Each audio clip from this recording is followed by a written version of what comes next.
Hello, my friend. Electric fences are a common sight across farms and rural landscapes.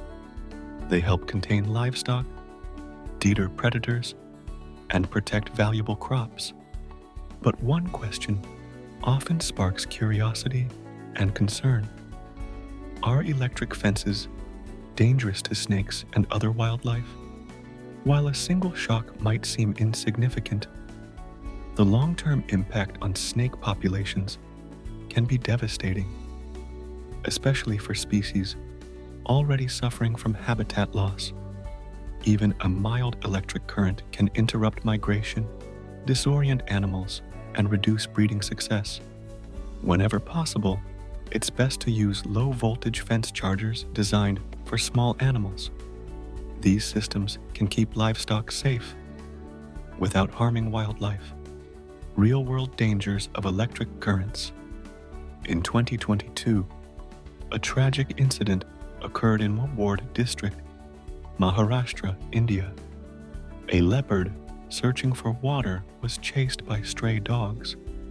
In desperation, it climbed an electric pole, only to be fatally electrocuted by a high-tension wire.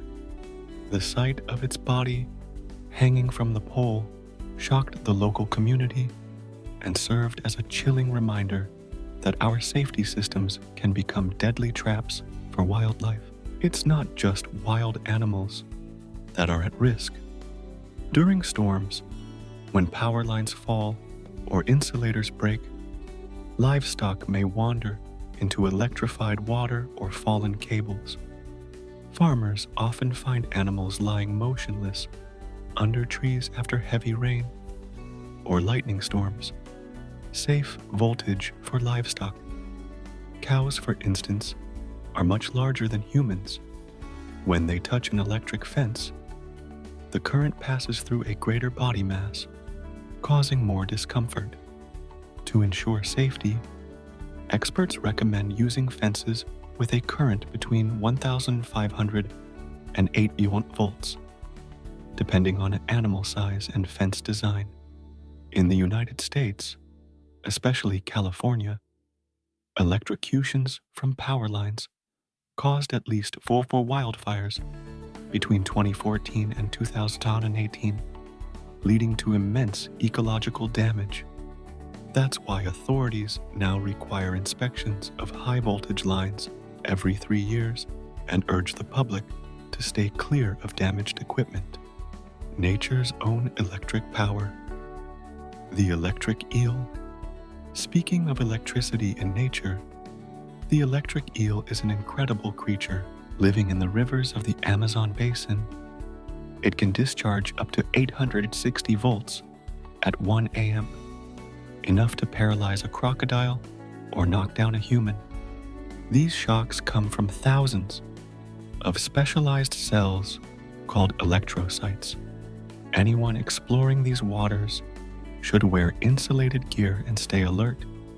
Nature's power can be just as dangerous as man-made electricity. Horses, vision, and invisible fences. Invisible electric fences, often used on ranches, pose another problem, especially for horses. Because of their side-positioned eyes and limited depth perception, horses can't always see thin wires or invisible boundaries. This makes them prone to sudden shocks and panic. A simple solution is using high-visibility fencing, like Nerqua rope or brightly marked electric lines.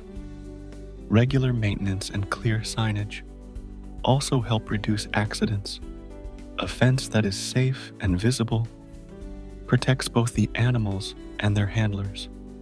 The balance between cost and safety. Every technology comes with trade-offs. Compared to barbed wire or woven fencing, electric fences are cheaper and easier to install, but require regular inspection to remain effective. For example, a 4-wire electric fence for sheep can cost half the price of barbed wire. Yet if neglected, it can become a hazard to both livestock and wildlife. Other victims monkeys, deer, and bears. In Costa Rica, according to International Animal Rescue, monkeys are frequently electrocuted when they climb uninsulated power poles. These tragic deaths happen when an animal bridges two live wires or touches a wire and a grounded transformer at the same time. Elsewhere, deer collisions with trains number nearly 1,000 per year, and infrared detection sensors have been tested to reduce such incidents. In Montana, a mother bear killed by a train cost authorities $50,000 in cleanup and compensation. Even moose collisions, sometimes weighing over 1,000 pounds, can derail trains, posing serious threats to human life. Installing fences or early warning systems near railway tracks can dramatically reduce accidents. Drivers in wilderness areas should also slow trains to around 40 miles per hour and remain alert for animals crossing suddenly at night. When wildlife meets transportation, did you know that a single dairy cow accident can cost $2,000 in losses? In many parts of North America, livestock collisions cause millions in damage every year. Installing GPS trackers on livestock and grazing at least 300 yards from highways can help prevent disaster. In Nebraska, lightweight electric grids have proven effective in keeping cattle away from restricted zones. A solid, well-built fence, at least 5 feet high, is one of the most reliable preventive measures. Imagine saving $1 million in damages each year simply by installing early detection radar or smart fencing systems. That's not just safety, it's smart economics. Brazil's battle with wild boars. Now, let's travel to Brazil, where farmers face another challenge: wild boars. These invasive species move in large groups, destroying crops, uprooting cassava, toppling sugarcane, and spreading disease.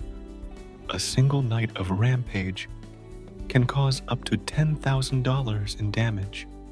Instead of relying on electric fences or poisons, many Brazilian farmers have turned to a simple, low-cost solution: ditches. Deep, wide trenches, 3 to 5 feet deep and over a meter wide, are dug around fields. Wild boars can't jump or climb out once they fall in. These ditches act like natural fortresses. No electricity, no maintenance, and no danger to other animals. The downside? They require heavy machinery, fuel, and proper drainage to prevent erosion or flooding during the rainy season. Still, they're a sustainable, eco-friendly defense that's spreading fast across rural Brazil. South Africa's human-lion conflict. Meanwhile, in South Africa, the balance between humans and wildlife takes on another form. A young conservationist named Gary Camacho, only 23 years old, faced a terrifying encounter while trying to separate a wounded lioness from an aggressive male. The male lunged, sinking its 900-pound bite force into Gary's leg.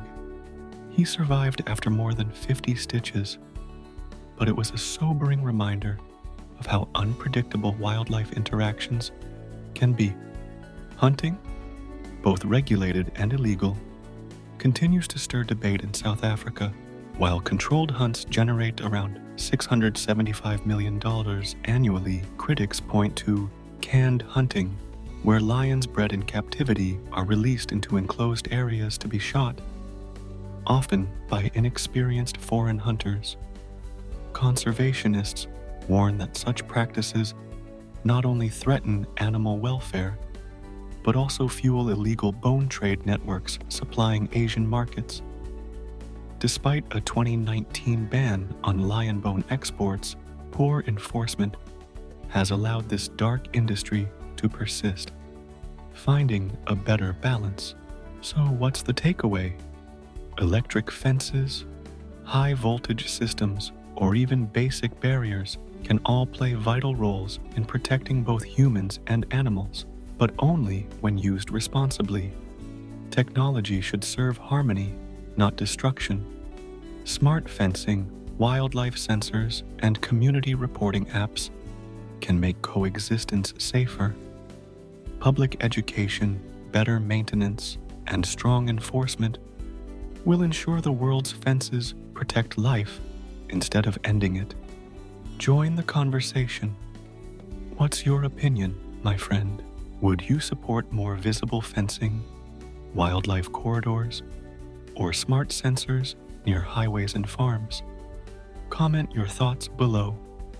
Type 1 if you support installing safer fences, 2s for wildlife overpasses, 3 for sound and light warning systems. And don't forget, new videos like this premiere every day at 7 o'clock p.m. on Agri36EX. Subscribe now, hit the notification bell, and share this video so more people can learn how to protect both livestock and wildlife.